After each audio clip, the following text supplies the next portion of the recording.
But first, license to kill. That's the focus of tonight's angle. Now, growing up as a kid in the 70s, there were plenty of changes happening in society.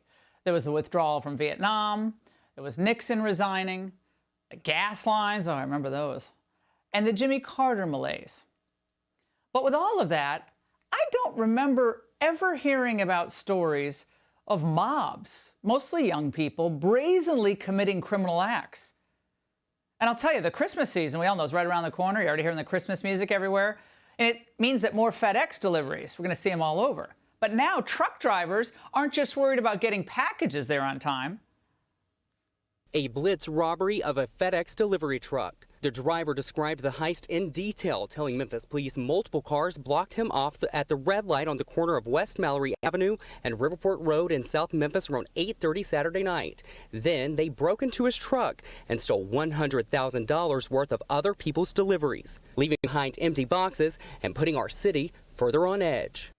Of course, no one arrested so far, and that lack of consequences is what has propelled other rampages nationwide.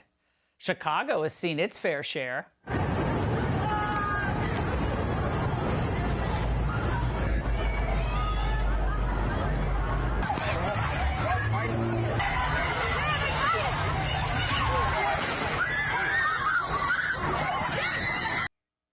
And earlier this fall, 100 or so thugs ransacked stores in Philadelphia. The CCTV footage of how casually they ended up getting into this pharmacy, smashing everything, taking everything they could. It's chilling. And it's the same MO every time. Everyone in a mask or a hoodie or a hat. And because remember, after 2020, it's totally normal for people to wear surgical masks and rubber gloves in public. They just do that. In total, as of today, over 70 arrests have been made there. Here are some of the mug shots. Now, the accused are mostly in their 20s and 30s. Most are minorities, mainly African American. Then in Vegas, a horrific attack caught on video. Jonathan Lewis, age 17, was beaten by a mob at his school. Now, as you see, we're blurring the faces because most of these attackers are minors. The victim here was white. The attackers appear to be black. Of course, most of the media ignoring that information, because crime is crime, no matter who's committing it, obviously. But when you have a media that's desperately trying to help pull Joe Biden across the finish line in 2024, and that doesn't want to admit that we have a major crime problem in this country, you soon learn that the press takes every potential story about crime and turns it into a story about race. So ask yourself, why does race get prominently mentioned when the criminal is white and the victim is black? We're kicking things off with what the folks are calling Bloody Saturday and the Alabama Sweet Tea Party. That's right, I am talking about the Alabama brawl that took place after two white men attacked a black Alabama boat captain. Video showed a group of white men attacking him before it escalated into a bigger fight. But it turned out that racism was not a motivating factor in that fight at all. Jim Cottrell, the captain of the Harriet II, told the Daily Beast that he thought race might have been a factor in the initial attack on his co-captain, but the resulting melee was not a black and white thing. Now, the media's first instinct is always to ignore the race of the criminals unless white people are the perpetrators. Remember that one of Biden's themes for 2024, one of his main themes throughout his entire administration, is that white people in the United States are fundamentally of a racist and evil history. So the media are seeking every opportunity to promote that message. This is why black-on-black crime, the majority of both violent criminals and their victims in the United States are black, and black women are especially hard hit. That story's largely ignored. But black women account for 25% of crime victims in most categories, and again, mostly ignored by the press. Kudos for CBS for doing that report. And in New Orleans, black people make up the majority of murder victims. But look, it's not just in those two places. Going back for decades, liberal sociologists have posited that the disproportionate violence committed by black men is linked to the violence that had been perpetrated against them during the slave period. Now, this idea is nothing new. that the past, the unfair treatment of people in the past justifies or explains future bad behavior. In other words, victimhood pays. But the problem is, as the great Walter Williams once argued, the world is full of victims.